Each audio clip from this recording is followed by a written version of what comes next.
YouTube के चंद वो बड़े सितारे, चंद वो बड़े यूट्यूबर जिनका ताल्लुक पाकिस्तान से है, जिन पर किस्मत की देवी बहुत ज़्यादा मेहरबान हुई, लाइमलाइट में आए, लेकिन बहुत जल्द ये सितारे बुझ गए। आज के इस वीडियो में चंद ऐसे यूट्यूबर्स की कहानी आपके साथ शेयर करना चाहूंगी। अस्सलाम वालेकुम, मेरा नाम है Rukhma Irfan Malik. Welcome to another vlog. अगर अभी तक आपने चैनल सब्सक्राइब नहीं किया, चैनल सब्सक्राइब करें, साथ ही बेल आइकॉन प्रेस करें। आज के इस वीडियो में चंद ऐसे यूट्यूबर्स की ज़िंदगियों पर रोशनी डालेंगे या उनकी गलतियों पर रोशनी डालेंगे जिनकी एक गलती ने उन्हें आसमान से ज़मीन पर फेंक दिया। आज हम आपको यूट्यूब की चकोचौंध दुनिया की वो हकीकत बताएंगे जिसे ज़्यादातर लोग जो है वो इग्नोर कर देते हैं। यूट्यूब इजी मनी है। यहाँ से आपको बहुत जल्द शोहरत भी हासिल होती है अगर आप वायरल होने लग जाएं, लेकिन शोहरत, फेम एक ऐसी चीज़ है जिसको हासिल करना बहुत मुश्किल काम है, लेकिन इसको संभालना उससे भी ज़्यादा मुश्किल काम है। पाकिस्तान में कई ऐसे यूट्यूबर्स हैं जिन्होंने आसमान की बुलंदियों को छुआ, जिनकी फ़ैन फॉलोइंग बहुत ज़्यादा थी, लेकिन एक ही लम्हे में इनकी गलती ने इन्हें ज़मीन पर पटक दिया। ये कहानी इन यूट्यूबर्स की है जिन्होंने यूट्यूब पर राज किया, लेकिन फिर तनाज़ात, कंट्रोवर्सीज, गलत फैसले, गैर ज़रूरी झगड़ों ने उनका करियर जो था वो दाव पर लगा दिया। सबसे पहले बात करेंगे रजब भट्ट की, जिसका शोहरत से लेकर फरार तक का एक सफ़र है। रजब भट्ट का नाम किसी तारुफ का मोहताज नहीं। इनकी यूट्यूब पर एंट्री जो थी वो एक फैमिली वीलॉगर के तौर पर हुई थी और देखते ही देखते लाखों लोगों के दिलों में इन्होंने घर कर लिया था, मगर फिर वो कंट्रोवर्सीज का बहुत ज़्यादा शिकार हो गए। पहले इनके घर में एक शेर का बच्चा पाया गया, फिर इनसे गैर कानूनी असलहा बरामद हुआ, स्पेशली जब से इसकी शादी हुई है। इसके साथ कुछ ना कुछ ऐसे मामलात हैं जिससे ये फंसा हुआ है, किसी ना किसी परेशानी का सामना है। रजब भट्ट खुद भी कहता है कि मेरे पास घर हैं, रहना नसीब नहीं, गाड़ियां हैं, मुझे चलानी नसीब नहीं, दौलत है, उसको इस्तेमाल करना मुझे नसीब नहीं हो रहा।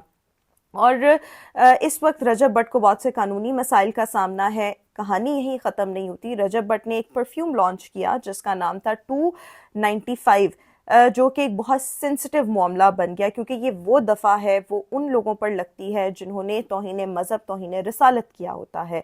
और फिर इसी वजह से रजब भट्ट को आखिर, क्योंकि एक सेंसिटिव मामला बन गया, रजब भट्ट को पाकिस्तान छोड़ना पड़ा।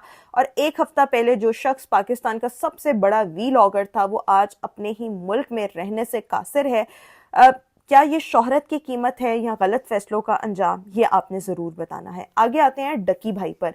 तनाज़ात के साए में जो है इसकी कामयाबी है। डकी भाई वो यूट्यूबर था जिसने गेमिंग और रोस्टिंग से अपने करियर का आगाज़ किया, मगर इसे शोहरत मिली शाम इदरीस के साथ तनाज़े की वजह से। ये झगड़ा इतना मशहूर हुआ कि डकी भाई रातों रात स्टार बन गया।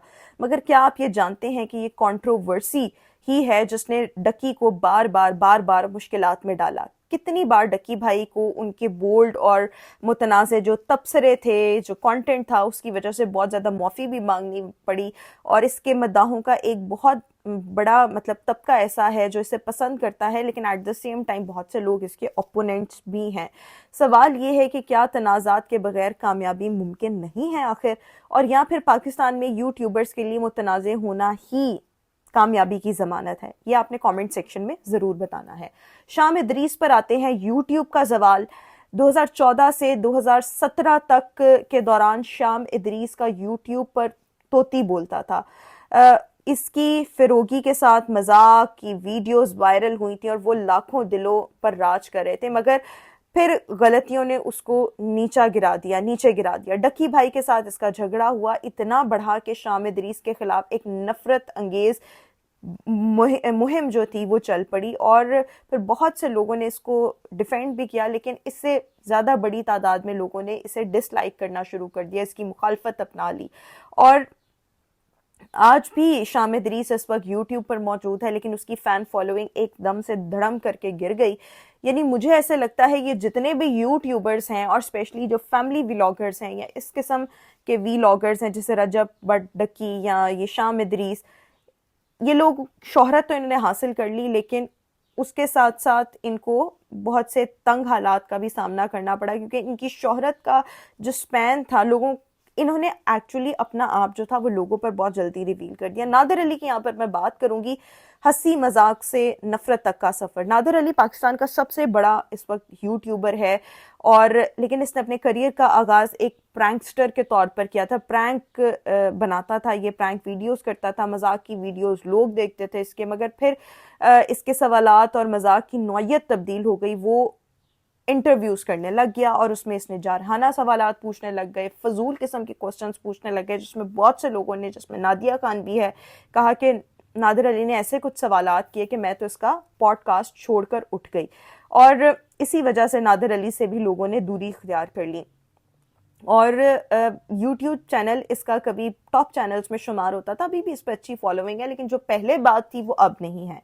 कंट्रोवर्शियल हो चुका है नादिर अली भी, मगर अब वो माजी की बात मतलब बन चुकी थी, जो इसका यूट्यूब एक टाइम पर बहुत अच्छे से चलता था।